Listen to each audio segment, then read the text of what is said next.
Hello दोस्तों, नमस्कार। स्वागत है आपका योगेश मैथ्स पर। उम्मीद है आप सब बढ़िया होंगे। आज हमारी प्रॉफिट एंड लॉस की 8th क्लास है। 7 क्लास हम कंप्लीट कर चुके हैं भाई। इससे पहले एक दो क्लास और होंगी, मुश्किल से 2 क्लास और होनी है इसकी। उसके बाद भाई प्रॉफिट एंड लॉस कंप्लीट हो जाएगा, जिसमें हमने रेलवे, एनटीपीसी है, ग्रुप डी है, आरपीएफ के भी क्वेश्चंस और एसएससी के क्वेश्चंस भी पीवाईक्यूज लिए हुए हैं। वो सारे हमारे 2 क्लास और उसके बाद कंप्लीट। फिर हम देखते हैं डिस्काउंट उसके बाद। तो देखते हैं। देखो भाई, आज की क्लास का पहला क्वेश्चन है आपके सामने है, देखिएगा एक बार। देखो भाई, पहला क्वेश्चन है, एक व्यक्ति ने 20 सेब 100 रुपए में बेचे, 20% का लाभ कमाया। उसने 100 रुपए में कितने सेब खरीदे? देखिएगा। देखो, एक व्यक्ति ने 100 रुपए में 20 सेब बेचे, ठीक है भाई। तो 100 रुपए में कितने बेचे? 20। मैंने 20 से डिवाइड कर लिया। 100 रुपए में उसने 20 बेचे, मैंने 20 से 100 को डिवाइड किया, तो एक सेब का क्या निकल आया? एसपी निकल आया। एक सेब का एसपी मेरे पास है, और ऐसा करने से उसे 20% लाभ हुआ। ऐसा करने से क्या हुआ? 20% का लाभ हुआ। तो यानी ये 120% की वैल्यू है। 100% की मैं यानी कि यहां से एक सेब का सीपी निकाल लेता हूं। एक सेब का क्या निकालता हूं? सीपी। अब 20% का मतलब होता है 1/5। 5 की चीज 6 में, तो यानी ये 6 की वैल्यू दी है। हमें किसकी बतानी है? 5 की। तो 5 की कितनी हो जाएगी? 5/6। ये मैंने एक सेब की सीपी निकाल ली। अब वो कह रहा है कि बताओ 100 रुपए में कितने सेब खरीदे। अब 100 में हमें बताना है, तो मैंने मान लिया उसने एन सेब खरीदे। कितने? एक सेब की सीपी इतनी है, इंटू एन। ये इतने 100 रुपए के सेब हो गए। कितने के? 100 के। तो इक्वल 100। एक बार आप इसको देखिएगा। ये इतनी बात आपको समझ में आई? अगर इतनी बात समझ में आ गई है तो देखिएगा आगे हम इसको कैलकुलेट करते हैं। देखो 20 से कट जाएगा भाई 5 बार। या एक काम करें, 100 से 100 ही काट देते हैं। चलो, अब काट ही दिया तो ऐसे कर लो। और उसके बाद 5 गुणा 5 25, 25 चक 100। अब ये 6 का इधर गुणा होगा तो n बराबर निकलेगा 6 चक 24। तो मुझे यहां से पता चला 100 रुपए में उसने कितने सेब खरीदे थे? 24 सेब खरीदे थे। कितने? 24 सेब खरीदे थे। यही हमसे पूछा है। एक बार आप लोग देखिएगा, उसके बाद हम नेक्स्ट क्वेश्चन पर चलते हैं। देखते हैं। देखो, अगला क्वेश्चन है आपके सामने।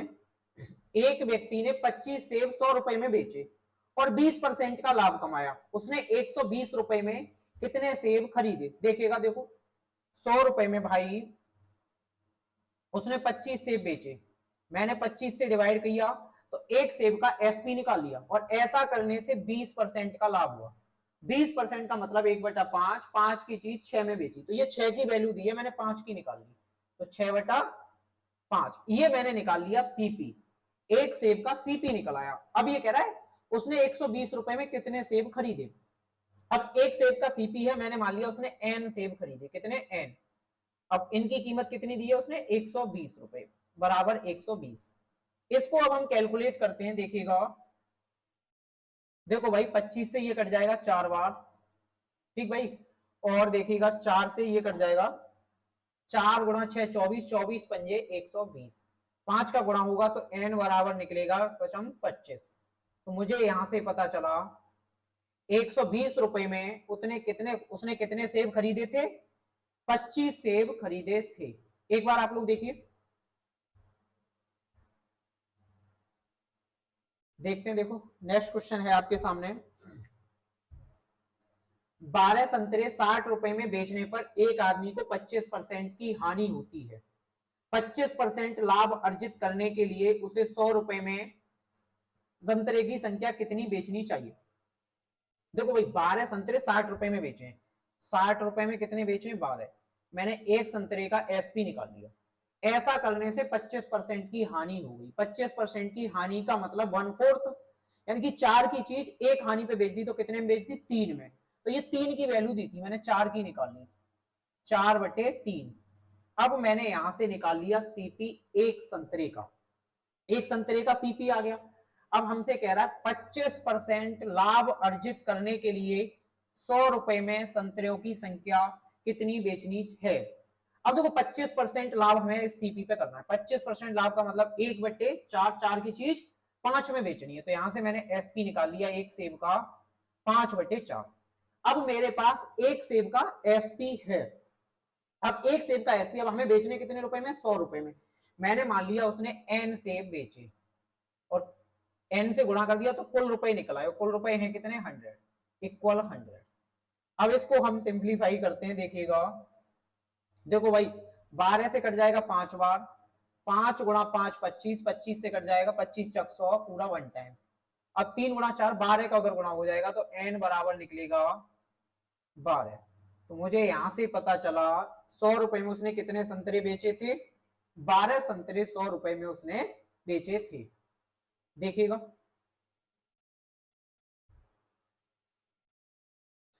देखो भाई नेक्स्ट क्वेश्चन है आपके सामने, 3 रुपए में 7 संतरे खरीदे गए, 33% लाभ कमाने के लिए प्रति सैकड़ा उन्हें किस दर से बेचना पड़ेगा। यानी कि 3 रुपए में 7 संतरे खरीदे, 3 रुपए में भाई कितने संतरे खरीदे हैं, 7। ये हमने निकाल लिया सीपी एक संतरे का। 3 में कितने खरीदे, 7, 7 से डिवाइड किया, एक संतरे का सीपी आ गया। अब वो कह रहा 33% लाभ कमाने के लिए, 33% लाभ कमाने के लिए उसे कितने, अब देखो ये सीपी है, 33% प्रॉफिट चाहिए तो कितने में, 133 में बटे 100, 100 की चीज 33% लाभ यानी 133 में बेचनी पड़ेगी। अब ये हमारे सामने एक संतरे का एसपी दिया हुआ है, क्या दिया है, एक संतरे का एसपी, लेकिन हमें प्रति सैकड़ा उन्हें किस दर पर बेचना चाहिए। हमें बात बतानी है कितने संतरों की, 100 संतरों की बतानी है, कितनों की, 100 संतरों की बतानी है। तो इनटू 100, यहां हम संतरों की संख्या लिख रहे थे, इनटू 100। देखो एक संतरे का एसपी लिखा है, अब हमें बेचने कितने, प्रति सैकड़ा 100, प्रति सैकड़ा उन्हें किस दर से बेचना चाहिए, 100 की बात है तो इनटू 100, तो ये कीमत निकल आएगी। इसको कैलकुलेट करते हैं, देखिएगा 100 से 100 कट जाएगा भाई, 7 से इसको काट देते हैं, 7 एकम 7 बचा 6, 7 निम 63, 19 तिया 57। तो मुझे यहां से पता चला कि उसे 57 रुपए में 100 संतरे बेचने चाहिए, कितना, 57 रुपीज। तो हमने यहां से निकाल लिया इस तरीके से। एक बार आप लोग देखिएगा, देखो नेक्स्ट क्वेश्चन है आपके सामने, एक व्यापारी 30 रुपए प्रति किलो की दर से ज्वार खरीदता है, 20% अनाज बर्बाद हो जाता है, वह शेष अनाज को बेचने की योजना बनाता है ताकि वह कुल 40% लाभ कमा सके। उसे अनाज को किस कीमत पर बेचना चाहिए, उसे अनाज को किस कीमत पर बेचना चाहिए। देखिएगा, देखो 30 रुपए प्रति किलो की दर से उसने अनाज खरीदा, ज्वार खरीदा, 20% बर्बाद हो जाता है, जो नष्ट 20% जो है, जो वेस्ट हुआ है वो कितना हुआ है, 20%, ये हो जाता है भाई वेस्ट। 20% का मतलब भाई 1/5, अगर ये टोटल मात्रा थी तो उसमें वेस्ट कितना हुआ है, 1। अब आप मुझे बताइए, हमें 40% लाभ कमाना है, यानी ताकि वह कुल 40% लाभ कमा सके। 30 रुपए में 1 किलो खरीदता है, कुल कितने हो गए, कुल 5, तो 5 की वैल्यू कितने, यानी कि टोटल में पैसे निकालूं तो कितना आएगा, 30 गुणा 5 यानी कि 150 रुपए। 150 रुपए में उसने, मैंने मान लिया 5 संतरे थे कुल, ठीक है, ज्वार सॉरी, 150 रुपए थे। अब उस पर उसे कुल लाभ चाहिए कितना, 40%, कुल लाभ कितना चाहिए, 40% लाभ चाहता है। इस पर वो चाहता है 40% का प्रॉफिट, 40% प्रॉफिट निकालूंगा 150 का तो कितना आ जाएगा, 15 चौका 60, यानी कि 60 रुपए का लाभ चाहता है। तो इनको कितने में बेचना चाहिए उसे, 210 रुपए में उसको ये बेचने पड़ेंगे। अच्छा अब एक बात देखिए, 20% तो बर्बाद हो गए, ठीक, अब शेष वह योजना बनाता है शेष को बेचने, और कुल पर 40% लाभ कमाता है, कमाना चाहता है, तो उसे अनाज को किस कीमत पर बेचना चाहिए। अब जो अनाज बचा, अब देखो बचा कितना उसके पास, एक बात आप बताइए, था कितना, 5, भाई 5 ही था, उसमें वेस्ट कितना हुआ, 1, तो फिर बचा कितना, 4 बचा है, कितना बचा है, 4, 4 को ही तो बेचेगा। अच्छा 4 को कितने में बेचना पड़ेगा, 210 में। तो बताओ प्रति किलो कितने रुपए में बेचेगा, कितने रुपए किलो बेचेगा, ये 4 किलो की वैल्यू है, 4 की, तो 1 की मैं यहां से निकालूंगा, 210 बटे 4, भाग दूंगा 4 पंजे 20, 4 दूनी 8 और बचेगा 2, 4 पंजे 20। तो मुझे यहां से पता चल गया कि वो है शेष अनाज को कितने रुपए पर केजी बेचेगा, 52.25, यानी कि ऑप्शन सी हमारा सही हो जाएगा।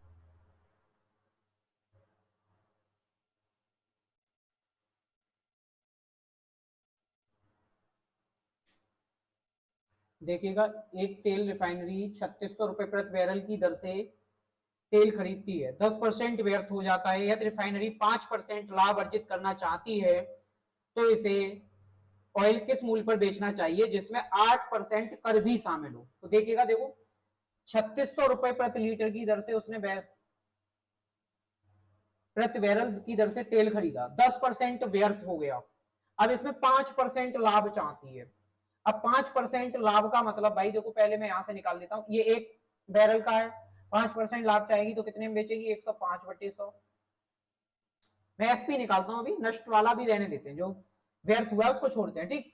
और इसमें 8% हमें टैक्स भी देना, तो इसमें 8% इसका 108, वो भी इसमें ऐड कर लिया इंटू 100, 8% कर भी शामिल है, ठीक है।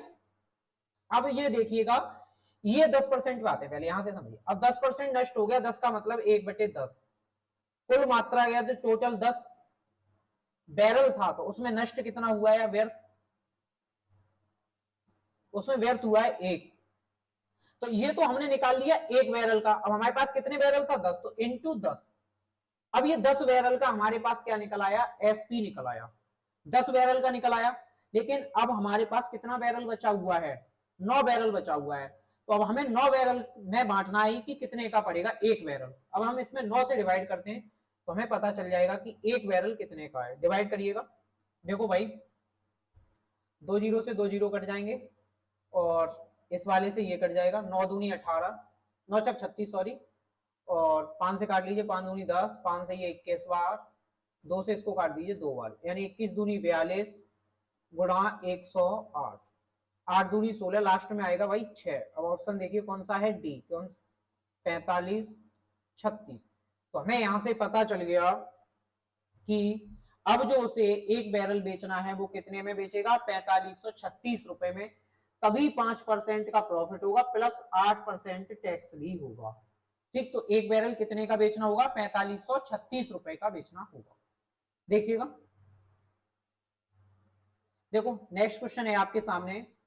एक हीरा व्यापारी समान मूल्य के 16 हीरे खरीदता है, उसने एक हीरा खो दिया और शेष को क्रय मूल्य से 20% अधिक पर बेच दिया, उसका कुल लाभ प्रतिशत क्या है? देखो, एक हीरा व्यापारी समान मूल्य के 16 हीरे खरीदता है। कितने? 16 हीरे खरीदता है। मैंने मान लिया एक हीरे की कीमत 1 रुपए थी, तो 16 हीरों की कीमत कितनी हो गई? 16 रुपए। तो मुझे यहां से सीपी मिल गया 16 रुपए, क्योंकि समान मूल्य के थे। कैसे थे? समान मूल्य के थे। उसने एक हीरा खो दिया और शेष को क्रय मूल्य से 20%, शेष को, देखो, शेष को क्रय मूल्य से 20% अधिक पर बेच दिया, 20% अधिक पे। अब देखो, एक खो गया, एक खो जाएगा तो अब कितना बचा? 15 रुपए का, और इसको 20% अधिक मूल्य पे बेच दिया। 20% का मतलब 15 दूनी 30, यानी कि 18। ये निकल आया एसपी, यानी कितने में बेच दिया? 18 रुपए के हिसाब से, 18 रुपए में बेच दिया। तो उसका कुल लाभ प्रतिशत क्या है? तो हमें बताना है कि उसका कुल लाभ प्रतिशत क्या है। अब आप बताइए, 16 रुपए के उसने हीरे खरीदे थे, बेच कितने में दिए? 18 में बेच दिए, तो उसका कितना प्रॉफिट रहा? केवल 2 रुपए का। कितने का प्रॉफिट है भाई? 2 का प्रॉफिट है। और 2 का किससे है? 16 से, इंटू 100। 1/8 आप लोग जानते हो कितना होता है? 12.5%। तो मुझे यहां से पता चल गया कि उसका कुल लाभ प्रतिशत जो है वो कितना है भाई? 12.5% का उसका लाभ प्रतिशत होगा। देख लीजिए एक बार।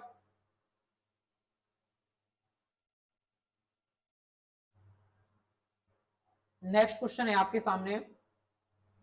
ए ने एक वस्तु बी को 20% लाभ पर बेची, बी ने इसे सी को 8% लाभ पर बेचा, सी इसे डी को 25% हानि पर बेचता है। यदि ए और बी के लाभ के बीच का अंतर 260 रुपए है तो डी ने इसे किसके लिए खरीदा? डी ने इसे कितने रुपए में खरीदा? ये होगा भाई, यहाँ डी ने इसे कितने रुपए में खरीदा, ठीक है। देखिएगा, देखो, ए ने एक वस्तु, मैंने मान ली उसने खरीदी थी 100 रुपए की, ठीक। 20% लाभ पर, 20% लाभ पर बी को बेच दी, यानी 120 रुपए की, ठीक। इतने की बी को बेच दी। अब बी ने इसे सी को 8% लाभ पे बेच दिया। कितना? 8% लाभ। सी को भेज दिया। अब भाई 8%, 12×8 = 96, 9.6 जोड़ूंगा कितना आएगा 129.6 में, इतने में इसने सी को बेच दिया। अब क्या किया है भाई, सी इसे डी को 25% की हानि पे बेचता है। देखो सी जो है इसे डी को बेचता है और 25% के लॉस पर बेचता है। 25% का मतलब 1/4, कितना 1/4। अब 1/4 में इसका निकालूंगा, देखो 129.6 का 1/4 करूंगा, 4 से भाग दूंगा तो देखो कितना आएगा, 4×3 = 12, 4×2 = 8, 4×4 = 16, 32.4, यानी कि 32.4 रुपए की हानि से इसको बेच दिया। कितने की हानि से बेच दिया, 32.4 रुपए की हानि से।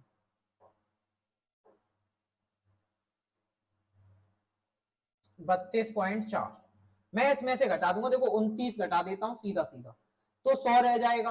अब 29 100 रह गया। अब उसमें से देखो मुझे घटाना कितना था, 3 और घटाना, तो 97 रह जाएगा। अब 6 और इसको घटा दूंगा तो कितना रह जाएगा, 97.2। भाई कितना आ जाएगा, 97.2, यानी जो डी की वैल्यू निकली वो निकली 97.2। अब मुझे यहां से डी का भी पता चल गया कितने में। अब आगे ये क्वेश्चन कह रहा है कि ए और बी के लाभ के बीच का अंतर 260 है। ए और बी के जो लाभ हैं उनके बीच का अंतर 260 है। काफी अच्छा क्वेश्चन है, देखो समझो भाई। ए और बी के बीच का लाभ देखना कितना है भाई, इनका लाभ है भाई, ए और बी के बीच का लाभ 20। ए और बी के बीच के लाभ का अंतर, ए का लाभ कितना है 20 रुपए, ए ने 100 की चीज 120 में बेची, ए का लाभ 20 रुपए आ गया। अब हमें बी का प्रॉफिट देखना है, बी 120 की चीज 129.6 में बेच रहा है तो कितना लाभ है इसका, 9.6। अब इन दोनों के लाभ के बीच का अंतर हमें दिया है, इन दोनों के लाभ के बीच का अंतर। अब इन दोनों का अंतर हम निकालेंगे, 10 घटाएंगे 10.4, इनके लाभ का बीच का अंतर आ गया 10.4 और इसकी वैल्यू दी है 260। कितनी दी है भाई, 260। हमें बतानी है वैल्यू डी, डी ने इसे कितने रुपए में खरीदा। देखिएगा डी की वैल्यू है 97.2, हमें जो वैल्यू बतानी है 97.2 की बतानी है। 260 गुणा 97.2 बटे 10.4, इसको हम कैलकुलेट करते हैं। देखो भाई पॉइंट से पॉइंट हट जाएगा, इसको काट ले रहे हैं, 13 से काट ले रहे, 13×8 = 104, 13×2 = 26, 20, 4 से फिर काट दे रहे, 4×2 = 8, 4×5 = 20। अब 2 से इधर कब डिवाइड कर दे रहे हैं भाई, देखिएगा 2×6 = 8 बचा 1, 2×8 = 16, 2×6 = 12। अब हमारे पास जो डेटा निकला वो कितना निकला, 5 × 486। इसका गुणा करेंगे, देखो 5×4 = 20, 2000, 5×8 = 40, 400, 2400, 2430, 5×6 = 30, यानी 2430 रुपए। तो हमें जो पता चला कि डी ने इसके लिए कितने रुपए में खरीदा था, 2430 रुपए में, और हमसे यही पूछा था कि बताइए डी ने इसे कितने में खरीदा, 2430 रुपए में। काफी अच्छा क्वेश्चन था, थोड़ा कैलकुलेटिव था। यहाँ पे जो डेटा दिया गया है इनके प्रॉफिट का, ये चीज थोड़ी अच्छी थी। ठीक, एक बार आप लोग फिर से देख लेना। ठीक भाई, देखो नेक्स्ट क्वेश्चन है आपके सामने, पढ़िएगा। मूंगफली के वजन के 20% के बराबर तेल एक मिल में निकाला जाता है, यानी कि जितना भी मूंगफली का वेट होगा उसका 20% उससे ऑयल निकलेगा। ठीक भाई, निकाले जाने के बाद जो पदार्थ बचता है उसे पशु चारे के रूप में 12.5 रुपए, पशु चारे के रूप में 12.5 रुपए प्रति किलोग्राम की दर से बेचा जाता है। मूंगफली 20 रुपए प्रति किलो के हिसाब से खरीदी गई, यानी मूंगफली का सीपी दिया है 20 रुपए पर केजी। प्रसंस्करण यानी कि प्रोसेसिंग, प्रोसेसिंग लागत 5 रुपए प्रति किलोग्राम थी, यानी जो प्रोसेसिंग लागत थी, यानी कि मूंगफली से जो तेल निकालना था उसका जो प्रोसेस था उसकी लागत 5 रुपए आती थी पर किलोग्राम। कुल लागत पर 20% लाभ अर्जित करने के लिए, यानी कि जो भी उसकी कुल लागत थी उस पर 20% लाभ अर्जित करने के लिए तेल को किस कीमत पर बेचा जाना चाहिए। और कुल लागत बराबर होता है मूंगफली की लागत प्लस प्रसंस्करण लागत। देखिएगा, देखो काफी अच्छा क्वेश्चन है भाई, देखते हैं। देखो 20% के बराबर तेल निकाला जाता है एक मिल से। मैं मूंगफली की कुछ मात्रा मान लेता हूँ, 20% का मतलब 1/5, तो मैंने मान लिया कुल मात्रा 5 थी, यानी मूंगफली कितनी थी 5 केजी। मैंने मान लिया भाई कितना 5 है, 5 मान लिया। तो मूंगफली का जो सीपी निकलेगा वो निकलेगा भाई 30, कितने की थी भाई 20 रुपए पर किलो के हिसाब से खरीदी है। तो 20 इंटू 5 यानी कि मूंगफली की कीमत हो गई 100 रुपए, सीपी हो गया 100 रुपए। कितना 100 रुपए में उसे खरीदी थी, ठीक। अब देखिएगा प्रसंस्करण लागत 5 रुपए प्रति किलोग्राम थी, यानी जो भी लागत आ रही थी वो कितनी थी 5 रुपए प्रति किलोग्राम। अब 5 किलो के हिसाब से लागत जो भी आएगी, यानी कि प्रोसेसिंग जो भी चार्ज है वो कितना है 5 इंटू 5 यानी कि 25 रुपए। तो अब ये जो पड़ गई वो कितने की 125 रुपए की, कुल लागत निकल आई 125 रुपए, ठीक। उसके बाद कह रहा है उसे पशु चारे के रूप में 20% के बराबर, यानी कि देखो समझो कुल मात्रा कितनी थी 5, कुल मात्रा यदि 5 थी तो देखो मैं थोड़ा लिख देता हूं यहाँ पे, यदि कुल मात्रा, एक सेकंड भाई यहाँ इसको हटा देता हूं फिर लिख देता हूं, कुल मात्रा ये टोटल इसमें कुल मात्रा 5 थी तो इसके 20% के बराबर तेल निकलता है, 20% मतलब एक तो निकलता है ऑयल, और बाकी जो बचा, अब जो भी बचा वो क्या निकाला जाता है पशु चारे के लिए। अब चारे के लिए निकाला जाता है कितना भाई बचा 4, ये चारे के लिए निकाला जाएगा और ये ऑयल हो जाएगा, ठीक है। ये दिया था। अब ये मैंने इसकी प्रोसेसिंग चार्ज लिख दिया, क्या लिखा है ये प्रोसेसिंग चार्ज लिखा है, ठीक है। प्रोसेसिंग चार्ज लिखा है 25 रुपए, अब ये पड़ गई 125 रुपए की, ठीक। यहां तक बताओ कोई दिक्कत हो तो। अब हम आगे देखते हैं इसको, हमें चाहिए 20% लाभ, कुल लागत पे कितना 20%।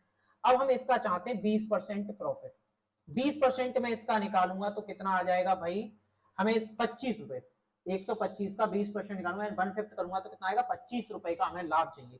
तो जो एसपी आएगा वो आएगा भाई 125 रुपए, कितना आएगा 125 रुपए एसपी निकल आएगा, ठीक है। यहां तक बोलिए कोई दिक्कत नहीं। अब आप एक चीज देखिए, उसे पशु चारे के रूप में 12.5 रुपए प्रति किलोग्राम की दर से बेचा गया। अब इसको बेचा गया है 12.5 रुपए पर केजी, इस 4 किलो को। तो यहां से 12 चौक 48 और 2 50, यहां से जो उसने कमा लिए वो कितने रुपए कमा लिए 50 रुपए। देखो उसको फाइनली वस्तु बेचनी कितने में 100, सॉरी 150 हो जाएगा, तो गलत लिख दिया भाई, ये यहाँ 150 आ जाएगा क्योंकि 25 और 125 यानी 150। कुल जो उसे बेचना था वो कितने में 150 रुपए में बेचना है। 50 रुपए उसने पशु चारे को बेच दिया, 12.5 से 4 किलो 50 का ये बेच दिया। अब उसके पास देखो कितना 1 किलो ऑयल बचा है, तो 150 हमें कुल मात्रा 150 में बेचनी थी, 50 का ये बिक गया तो फिर बचा कितना 100 रुपए। तो 100 रुपए में उसने ऑयल बेचा है, और 100 रुपए में कितना ऑयल बेचा है 1 किलोग्राम। तो ऑयल कितने में बेचेगा 100 रुपए पर केजी। हमसे यही पूछा था कि बताइए तेल की कीमत क्या होगी। देखो ये लिखा है तेल की कीमत किस कीमत पर बेचा जाना चाहिए, तो किस कीमत पर बेचा जाएगा 100 रुपए पर केजी, ये हमसे पूछा था। एक बार देख लीजिए, काफी आसान क्वेश्चन था, देखने में बस लेंथी लग रहा है, वैसे कुछ नहीं है क्वेश्चन, ठीक है। देखो भाई देखते हैं अगला क्वेश्चन, देखिएगा। यदि पेन की कीमत 4 रुपए प्रति दर्जन कम हो जाती है तो 12 अतिरिक्त पेन 48 रुपए में खरीदे जा सकते हैं। कमी के बाद प्रति दर्जन पेन की लागत क्या है। अब देखो भाई ये काफी अच्छा क्वेश्चन है, जब भी ऐसे क्वेश्चन मिले तो आप ऑप्शन पर जाइए, ऑप्शन से काफी जल्दी हो जाएंगे। देखिएगा मैं थोड़ा डिटेल में एक बार बता देता हूं फिर ऑप्शन से ही बताऊंगा। देखो यदि पेन की कीमत 4 रुपए प्रति दर्जन कम हो जाती है तो 12 अतिरिक्त पेन खरीदे जा सकते हैं 48 रुपए में। तो देखो मैंने माना पहले 48 रुपए में वो जो पेन खरीद रहा था वो एक्स दर्जन पेन खरीद रहा था, 48 रुपए में उसने कितने दर्जन पेन खरीदे एक्स दर्जन। अब मैं एक्स दर्जन से 48 को डिवाइड करूंगा तो मुझे पता चल जाएगा एक दर्जन पेन की कीमत, क्या पता चल जाएगी भाई एक दर्जन की। अब यहां से उसने बोला है 4 रुपए प्रति दर्जन कम हो जाता तो 12 अतिरिक्त पेन, 12 मतलब अतिरिक्त पेन का मतलब एक दर्जन अतिरिक्त पेन खरीद लेता। कितना एक दर्जन अतिरिक्त, जहां एक्स दर्जन पेन खरीदे जा रहे थे अब 48 रुपए में कितने खरीदे जा सकते हैं एक्स प्लस 1, इतने खरीदे जा सकते हैं। अब मैं इससे डिवाइड करूंगा तो यहाँ पे एक कीमत निकल आएगी 1 दर्जन की, और यहाँ डिवाइड करूंगा तो 1 दर्जन की यहाँ कीमत निकल आएगी, और कीमत में देखो अंतर आया कितना है, 4 रुपए का। तो जो इनका अंतर दिया है वो कितना दिया है, 4 रुपए दिया है। इसको हम कैलकुलेट कर लेंगे, 4 से डिवाइड करेंगे 48 बटे में पहुंच जाएगा भाई। मैं इसको सॉल्व करता हूं तो ये आ जाएगा 1 बटे एक्स इंटू एक्स प्लस 1 बराबर 1 बटे 12। कितना आ जाएगा, 1 बटे 12, 1 बटे 12 आ गया। ठीक, अब देखो आप चाहो तो यहां भी ऑप्शन से कर सकते हो, आप x की ऐसी वैल्यू पुट करो कि यहाँ पे 12 बन जाए। तो देखो मैं यदि यहाँ x की जगह 3 रख दूं, अगर 3 रख दूं तो यहां भी 3 रखूंगा, इसका मान भी 3, 3 और 1 4, तो इसकी वैल्यू कितनी बन जाएगी, 4।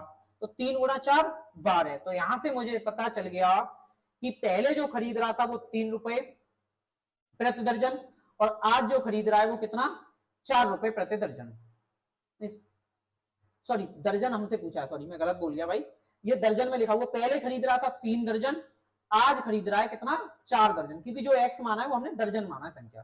पहले 3 दर्जन, आज कितना खरीद रहा है, 4 दर्जन खरीद रहा है। हमसे पूछा है कमी के बाद प्रति दर्जन पिन की लागत क्या है। अब हम कॉस्ट प्राइस निकाल देते हैं। देखो प्रति दर्जन लागत, अब देखो कितने दर्जन खरीद रहा है, 4 दर्जन खरीद रहा है, कितने रुपए में, 48 रुपए में।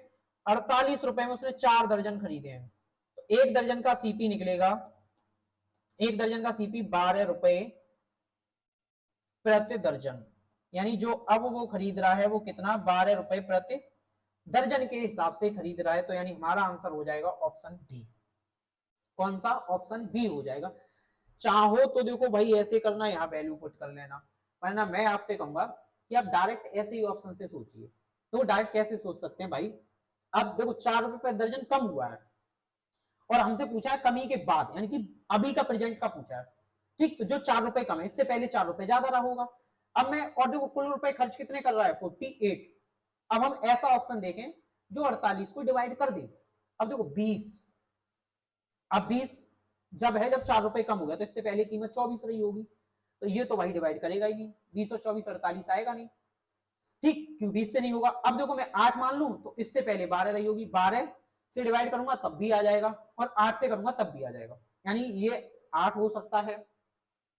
16 देखिए, अगर अभी कीमत 16 है, जब 4 की कमी होगी तो इससे पहले 4 अधिक रही होगी कीमत, तो कितनी रही होगी, 20। अब 20 और 16 को मैं, 16 से देखो 48 तो डिवाइड होगा, लेकिन 20 से नहीं होगा, तो मेरा ये ऑप्शन भी नहीं हो सकता, ये भी नहीं हो सकता। अब मेरे पास ये ऑप्शन मैं पहले से ही हटा चुका हूं। अब बचे कितने, 2 ऑप्शन बचे, या तो 8 होगा या 12 होगा। अब हम देखो चेक कर लेते हैं, देखिएगा कैसे। देखो भाई चेक आप ऐसे करिए, मैंने मान लिया ऐसे 8 रुपए कमी के बाद प्रति दर्जन 8 रुपए था। ठीक, तो मैं 8 से डिवाइड करूंगा 48 में, तो कितने दर्जन खरीदेगा, 6 दर्जन, सॉरी 8 से डिवाइड करूंगा तो कितना आ जाएगा, 6 दर्जन खरीदेगा। ठीक, ये जब कमी के बाद, कमी के बाद 6 दर्जन खरीदा, और 4 रुपए प्रति दर्जन कम हुई है। अब मैंने 8 मानी थी जब कम होने के बाद, अब 4, उससे पहले 4 अधिक रही होगी, तो कितने रही होगी, 12। अब मैं 12 से डिवाइड करूंगा तो कितना खरीदेगा, 4 दर्जन। अब आप बताइए, अभी प्रेजेंट में 6 दर्जन खरीद रहा है, पहले कितना खरीद रहा था, 4 दर्जन, कितने ज्यादा खरीदने लगा, 2 दर्जन, लेकिन क्वेश्चन में कितना बोला है, 12 अधिक, यानी कि 1 दर्जन। तो इसका मतलब ये ऑप्शन तो अब हो ही नहीं सकता। फिर क्या बचा, 12। अब 12 से आप यहाँ डिवाइड दोगे तो देखो 12 चौक 48, 4 दर्जन खरीद रहा है। ठीक, अब इससे पहले 4 कीमत बढ़ा दूंगा 16, 16 से भाग दूंगा, 16 3 48, 3 दर्जन पहले, अब कितना, 4, अंतर कितना आया, 1 दर्जन का। तो जब भी ऐसे क्वेश्चन मिलेंगे भाई, तो आप क्या करेंगे, ऑप्शन से आप इनको कैलकुलेट कर सकते हैं काफी आसानी से। रिटर्न ट्रायल बिल्कुल आप लगाएं, ऑप्शन से सोचें, काफी जल्दी हो जाएगा। ये चीजों से आप बचें इस तरीके से करने से, वरना ये भी बेस्ट है, अगर आप देखना चाहें ऐसे तो ऐसे कर लीजिए। ठीक है भाई, अगले क्वेश्चन पर चलते हैं, देखिएगा। अगला क्वेश्चन है आपके सामने, एक पेन को 5% हानि पर और एक पुस्तक को 15% लाभ पर बेचने पर करीम को 7 रुपए का लाभ होता है। यदि वह पेन को 5% लाभ पर और पुस्तक को 10% लाभ पर बेचता तो उसे 13 रुपए का लाभ होता। पुस्तक का क्रय मूल्य, तो पुस्तक का क्रय मूल्य रुपए में क्या है, यानी हमें बताना है पुस्तक का क्रय मूल्य क्या है। देखिएगा, एक पेन है और पुस्तक। जब भी ऐसे क्वेश्चन हो तो आप इनकी कीमत मान लीजिए 100x और 100y। ठीक, इनकी जब भी सीपी माननी हो तो आप 100x और 100y मानिए। ठीक है, अब देखो पेन को 5% हानि पे बेचा, 5% हानि पे यानी कि पेन को 5x, ठीक, माइनस लगा दे रहा हूं, हानि हुई है। और पुस्तक को 15% लाभ पर, 100y का 15% यानी 15y प्रॉफिट। और ऐसा करने से 7 रुपए का लाभ हुआ। तो इनका ये प्लस का था, ऐसा करने से कितने का लाभ हुआ, 7 रुपए का। इन दोनों को ऐड करूं तो कितना आएगा, 7 रुपए प्रॉफिट आ जाएगा। ठीक, उसके बाद क्या है, यह पेन को 5% लाभ, इसको 5% के लाभ पर बेचता और पुस्तक को 10% के लाभ पे बेचता प्लस 10%। 100y का 10% निकालूंगा 10y, तो 13 रुपए का लाभ होता। तो यानी इसकी वैल्यू दी है 13 रुपए। ठीक है, अब हमें बताना है पुस्तक का क्रय मूल्य क्या है। देखिएगा यहां तक एक बार आप बताइए, यहां तक किसी को दिक्कत, कोई दिक्कत नहीं होगी। अब देखो हम पुस्तक का निकालते हैं, पुस्तक यानी कि हमें इसकी वैल्यू बतानी है। और जब इसकी वैल्यू बतानी है भाई तो ये कट जाना चाहिए, ये तो देखो वैसे ही कट रहा है, इसको जोड़ेंगे तो ये कट जाएगा, इसको जोड़ेंगे तो कितना आ जाएगा, 10 15 25y, इसको जोड़ेंगे 13 और 7 20, 25y की 20 है लेकिन हमें कितनी ही बतानी है, 100y की। तो 100y की वैल्यू कितनी हो जाएगी, 4 से गुणा करूंगा, 20 चक 80 रुपए। तो मुझे यहां से पता चल गया कि पुस्तक का जो क्रय मूल्य था वो कितना था, 80 रुपए था। तो जब भी भाई ऐसे क्वेश्चन मिले, मानना चाहे तो आप 100x 100y माने, वरना आप डायरेक्ट लेके -5 + 15। अगर ना ध्यान रहे तो आप 100x और 100y मान के भी कर सकते हैं। ठीक है, देखते हैं, देखो अगला क्वेश्चन है आपके सामने। एक व्यक्ति एक एलईडी टीवी को 8% लाभ पर और एक फ्रिज को 15% लाभ पर बेचता है। यदि वह एलईडी टीवी को 15% लाभ पर और फ्रिज को 8% लाभ पर बेचता तो उसे 350 रुपए कम लाभ, 350 रुपए कम का लाभ होता।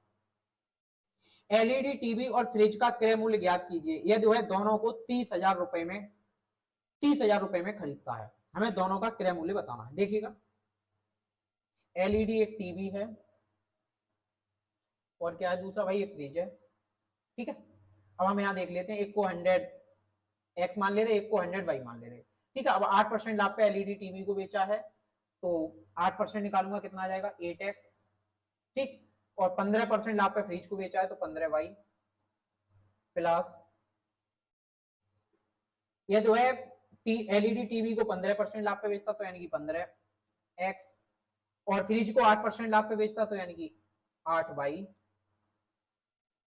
तो 350 रुपए कम लाभ होता है, यानी जो पहले लाभ था, पहले मैंने लाभ मान लिया k रुपए था, तो जो अब लाभ होगा वो k माइनस 350 रुपए। यदि पहले k रुपए का लाभ था तो अब कितना होगा, k माइनस 350 रुपए का लाभ होता। एलईडी टीवी और फ्रिज का क्रय मूल्य ज्ञात कीजिए यदि वह दोनों को 30,000 रुपए में खरीदता है। दोनों के सीपी का योग हमें दे रखा है। अब इसको हम देखो कैलकुलेट कर लेते हैं भाई। चाहो तो देखो आप ऐसे कर लो, यहाँ दोनों का आपको अंतर दिया हुआ है, क्या दिया है, अंतर दिया हुआ है, तो या तो अंतर से कर लीजिए। ठीक है, और हमें दोनों की ही वैल्यू बतानी है, तो या तो अब अंतर से कर लीजिए। जैसे इसको मैं यहाँ 350, इसमें से इसको घटाऊंगा तो 350 का अंतर आएगा, तो घटा देता हूँ भाई। देखो मन घटाने पे इसमें से घटाऊंगा, इसको इसमें से घटाऊंगा तो ये आ जाएगा -7x प्लस 7y। ठीक, 15 में से 8 गया 7y बराबर 350। ठीक, इनका अंतर कितना था, 350, ये निकल आया। अब मैं यहाँ 7 से डिवाइड भी कर सकता हूं, और 7 से डिवाइड करूंगा तो देखो कितना आ जाएगा, 7 एकम 7, 7 से किए 50 बार। ठीक, अब आप देख लीजिए, देखो 100x, मैं 100 से गुणा कर देता हूँ भाई, थोड़ा आसान हो जाएगा, -100x प्लस 100y बराबर 50, 2 जीरो और लग जाएंगे 5,000। अब मुझे पता चल गया 100x और 100y का अंतर दिया है 5,000 रुपये, और इनका योग दिया है 100x प्लस 100y का कितना दिया था भाई, 30,000 रुपए,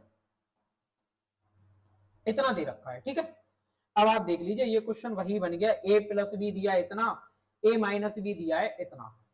अब आप यहां से कीमत निकाल दीजिए इनका। अब देखो इनको सॉल्व करेंगे तो एक बार तो ऐसे कर लेते हैं भाई, माइनस वाले को हम घटा के आधा कर देते हैं, प्लस वाले को जोड़ के आधा कर देते हैं। तो 100y की वैल्यू चाहिए, इनको जोड़ के आधा कर देंगे, 30,000 और 5,000 35,000, 35,000 का आधा 17,500। तो तो एक तो 17,500 आएगा, 17,500 इसी ऑप्शन में है, तो यानी कि बी ऑप्शन हमारा सही हो जाएगा। और माइनस वाले की वैल्यू चाहिए होती है तो हम घटा के आधा कर देते हैं। 30,000 में से 5,000 गया 25,000, 25,000 का आधा करेंगे 12,500। चाहो तो आप यहाँ कैलकुलेट कर लेना, तो हमारा आंसर आ जाएगा 12,500 और 17,500। तो जब भी ऐसे क्वेश्चन मिले तो आप इस तरीके से इनको कैलकुलेट कर सकते हैं। ठीक है भाई, एक बार आप लोग देखिएगा।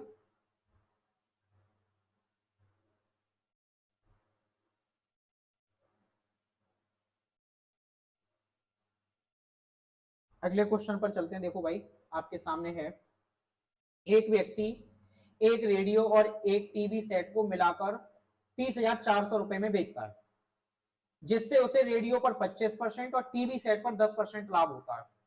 उन्हें एक साथ 30,700 रुपए में बेचकर वह रेडियो पर 10% और टीवी सेट पर 25% लाभ अर्जित करेगा, तो रेडियो का क्रय मूल्य क्या है?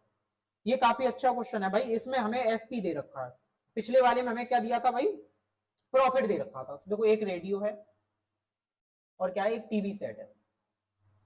ठीक, अब ये कह रहा है रेडियो पर 25% लाभ, 25% का मतलब 125 एक्स, 125 आर लिख दे रहा हूं भाई, ठीक है, रेडियो आर।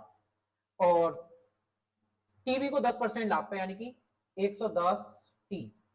ऐसा बेचने से उसे 30,400 में बेचता है इतना, यानी इनका योग दिया है 30,400 रुपए। आगे कह रहा है उन्हें एक साथ 30,700 रुपए में बेचकर वह रेडियो पर 10%, रेडियो पर 10% यानी 110 आर प्लस, और टीवी सेट पर 25%, 100 का 125, 125 टी कितने में बेचता है? जब 30,700 में। ठीक, अर्जित करेगा, तो रेडियो का क्रय मूल्य हमें बताना है। अब देखिएगा, अब देखो ये क्वेश्चन करना काफी टफ हो गया। अब देखो यहां से हम समझते हैं इसको करें कैसे आगे। देखो, एक तो ये तरीका, हमें रेडियो की कीमत बतानी है कि रेडियो किस क्रय मूल्य क्या है रेडियो का, यानी कि 100 की वैल्यू बतानी। अब हम इसको काट दें कैसे भी करके, इनको इक्वल बना के घटाने पे ये कट जाए रेडियो टीवी वाला, और ये हमें यहां से वैल्यू निकाल लेंगे रेडियो। एक तो तरीका ये हो गया, जो कि काफी लेंथी हो जाएगा, बहुत कैलकुलेटिव हो जाएगा। अब देखो, हम एक चीज सोचते हैं यहाँ पे, आप एक बार ध्यान से समझना भाई, देखिएगा, देखो बहुत अच्छे से एक बार भाई समझियो। 125 में पहले हम रेडियो बेच रहे थे, रेडियो की कीमत कितनी कर दी? 110 कर दी, यानी कि 10 कम कर दी। अगर मुझे यहां से ऊपर जाना हो तो रेडियो की कीमत कितनी बढ़ानी पड़ेगी भाई, बताओ? रेडियो की कीमत कितनी बढ़ानी पड़ेगी? 10, सॉरी 15। कितनी बढ़ानी पड़ेगी? 15, 15 ही बढ़ानी पड़ेगी। अब एक बात आप देखिए, जब टीवी के लिए मैं ऊपर जाऊंगा, यहां से मुझे क्या करना पड़ा? 15 प्लस करना पड़ा। और जब टीवी के लिए ऊपर जाऊंगा तो मुझे क्या करना पड़ेगा भाई? माइनस करना पड़ेगा। और कितना माइनस करना पड़ेगा? 15। यहां तक बताओ।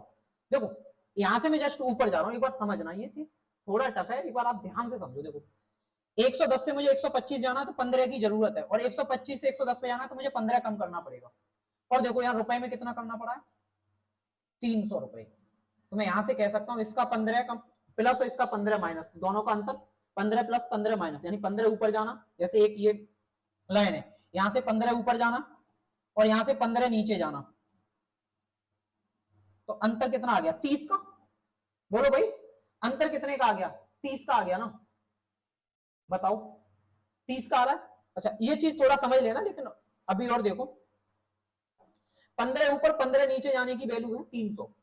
अब आप यहां से देखिए, मुझे इस रेडियो की कीमत बतानी है। अब मैं जस्ट यहां से 110 ऊपर चला जाऊं, ठीक है, 110 ही माइनस कर दूं, 110 माइनस कर दूं, माइनस 110, और मुझे इधर 110 जोड़ने पड़ेंगे, प्लस 110। ध्यान से समझना भाई, इधर 110 जोड़ूंगा तो यहां आ जाएगा कितना? 110 और 125 135, यहां आ जाएगा 135 आर, और यहाँ ये 110 माइनस हो जाएगा तो यहाँ 0 हो जाएगा। ठीक है, अब देखो 15 जब ऊपर कम करता हूं, 15 और ये इधर, तो 300 इफेक्ट पड़ता है। जैसे जस्ट क्या पड़ रहा है? डबल। एक बात देखिए, 15 कम किया तो इसका जस्ट क्या डबल पड़ रहा है? 20 गुना। तो इसका भी जस्ट 110 कम करूंगा तो इसका जस्ट डबल, 20 गुना।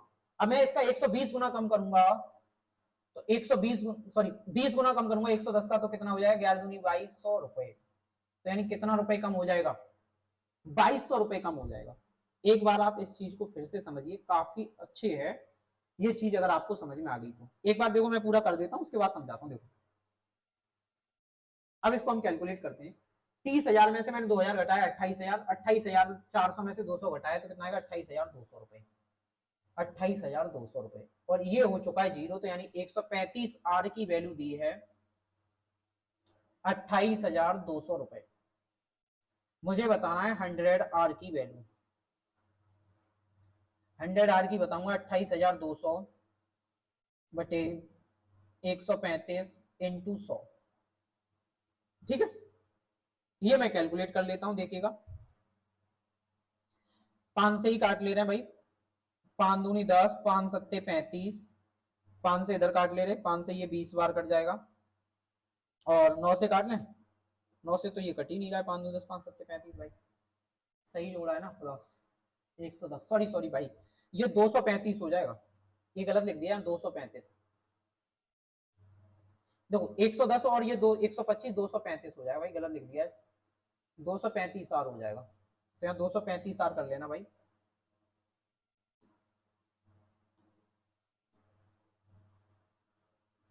दो सौ पैंतीस आर, यहां भी 235 कर लो। ठीक, अब काट ले रहे हैं। 5 चक 20, 5 सत्ते 35। ठीक है, अब 47 से काट दे रहे हैं, कितनी बार चला जाएगा? 6 बार। 6 सत्ते 42, 6 बार ये चला जाएगा। 600, 600 गुणा 20 तो आ जाएगी वैल्यू 600 गुणा 20 12,000 रुपए। तो मुझे यहां से पता चल गया जो रेडियो की कीमत थी वो कितनी थी? 12,000 रुपए कीमत थी। अब देखो मैं इसको एक बार फिर समझाता हूँ, काफी अच्छा है। वैसे हम करेंगे तो बहुत टफ हो जाएगा, क्वेश्चन भी काफी अच्छा है।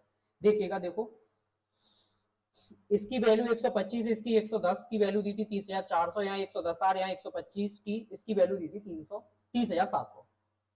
मैंने बोला भाई यहाँ से जस्ट मुझे ऊपर जाने के लिए कितने की कम करना पड़ेगा? 15। यहाँ ऊपर जाने के लिए मुझे कितना जोड़ना पड़ेगा? 15। तो यानी यहाँ प्लस 15 करना है, यहाँ माइनस 15 करना है, और इससे इफेक्ट कितना आता है? 300 रुपए का अंतर पड़ता है ऐसा करने से। अब मुझे ये वाली वैल्यू टीवी की बिल्कुल खत्म करनी थी, क्योंकि मुझे चाहिए थी वैल्यू रेडियो की। टीवी की वैल्यू बिल्कुल खत्म करनी थी, तो मैं जस्ट यहाँ से 110 और ऊपर जाता हूँ। इसको 110 कम करूंगा तो इसको 110 प्लस करना पड़ेगा, क्योंकि देखो ये माइनस में था तो ये प्लस में था। इसको मैं प्लस करूंगा और इसको कम करूंगा तो ये तो जीरो हो जाएगा। यहाँ 110 125 में जोड़ूंगा तो कितना आएगा? 235 आ जाएगा। ये वैल्यू निकल के आ जाएगी भाई 235। अब रेडियो की कीमत निकली 235। अब ये देखो 15 की वैल्यू 300, कितना गुना लिखा था? 20 गुना। तो ये इसका भी मैं 20 गुना कम कर दूंगा। 20 गुना कम करूंगा इसका 110 का 2200। 2200 कम किया तो कितना आ गया? 28,200। 235 आर की वैल्यू 28,200 थी। मुझे कितना रेडियो की? 100 आर। 100 आर की वैल्यू निकाली तो कितना आ गया? 12,000 रुपए आ गया। देख लीजिए एक बार। देखो भाई अगला क्वेश्चन देखते हैं, आपके सामने है। मैंने 3 रुपए प्रति की दर से 120 अभ्यास पुस्तकें खरीदी और उनमें से 1/3 को 4 रुपए प्रति की दर से, उनमें से 1/2 को 5 रुपए प्रति की दर से और शेष को लागत मूल्य पर बेच दिया। मेरा लाभ प्रतिशत क्या था? देखो भाई, एक व्यक्ति 3 रुपए प्रति की दर से 120 अभ्यास पुस्तकें खरीदता है। ठीक है, अब उसमें से 120 खरीदी, देखो मैं लिख के समझा दे रहा हूं एक बार, वैसे आसान है ये काफी। 120 पुस्तकें खरीदता है, इसका एक तिहाई करूंगा तो भाई 40, और 40 बेचता है 4 रुपए प्रति की दर से। ठीक, तो ये हो गई 160 रुपए की।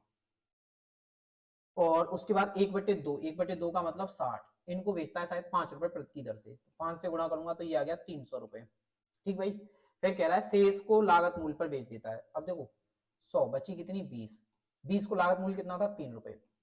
3 रुपए के हिसाब से बेचेगा भाई, तो 20 दिया 60 रुपए में बेच देगा। ये इनका दिया हुआ है, तो शेष को लागत मूल्य पर बेचा है, तो मेरा लाभ प्रतिशत क्या है? अब देखो 120 खरीदी थी 3 रुपए के हिसाब से, तो कितने की होगी? 12 36, 360 रुपए की। ठीक है, बेची कितने में? 160, 360, ये सब 360। प्रॉफिट कितना है? यही 160 का डायरेक्ट दिख रहा है। देखो ना, इन सबको ऐड करेंगे 360 तो यही हो जाएगा सीपी। प्रॉफिट कितना आया? 160 का। 160 का प्रॉफिट है, और किससे है? 360 से। ये प्रॉफिट है भाई, इस इन 200 कैलकुलेट करते हैं। देखिएगा, जीरो से जीरो कटेगा, 4 से 4 चक 16, 4 नेम 36, 4/9 क्या होता है 44 सही, 4/9%।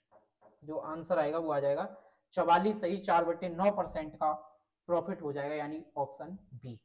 कौन सा आ जाएगा, ऑप्शन बी।